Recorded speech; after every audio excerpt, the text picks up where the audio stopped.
अस्सलाम वालेकुम सामीन। 29 सफरुल मुज़फ़्फ़र और 16 सितंबर है। खबर के दो उन्वान हैं। एंकर सुधीर चौधरी को हाई कोर्ट से झटका लग गया है। दूसरा उन्वान है, हिंदुस्तान और कनाडा के रिश्तों में कड़वाहट आ गई है। पहले हम सुधीर चौधरी की रिपोर्ट बताए देते हैं।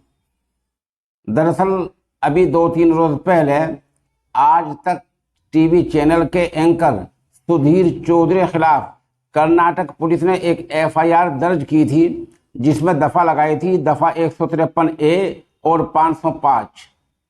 इल्जाम यह था कि सुधीर चौधरी ने अपने प्राइम टाइम प्रोग्राम में कर्नाटक सरकार की फलाही स्कीम के बारे में गलत फहमी फैलाई है और ये भी कहा था कि ये सिर्फ अक़लियतों के लिए है, इसमें हिंदुओं के लिए क्या है, ऐसी बातें कही गई थी।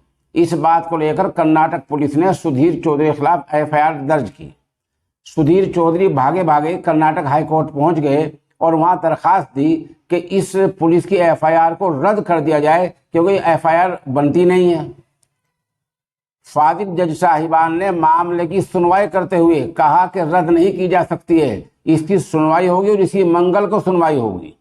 साथ साथ फाजिल जज साहिबान ने कर्नाटक सरकार को भी हिदायत दी और ये भी कहा कि इसकी सुनवाई होगी, ये मामला जांच का बनता है, रद्द करने का नहीं बनता है। बहरहाल इस मामले को एंकर सुधीर चौधरी के खिलाफ तगड़ा झटका समझा जा रहा है।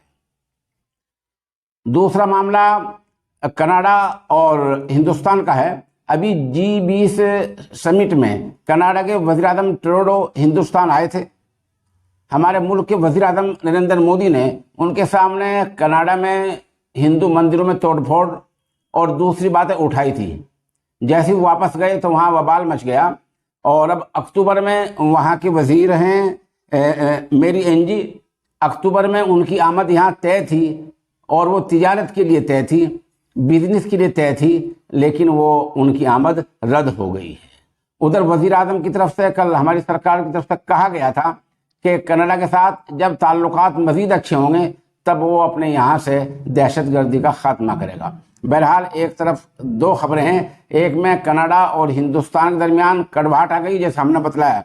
दूसरी खबर सुधीर चौधरी की है। इस बारे में हमारी मिली जमातों से बहुत मुअद्दबन दरख्वास्त है कि आप एक सोशल मीडिया टीम बनाएं जो ऐसे एंकरों की तमाम बातें वीडियो की शक्ल में अदालत के सामने रखें, तभी इन पर कदम लग सकता है।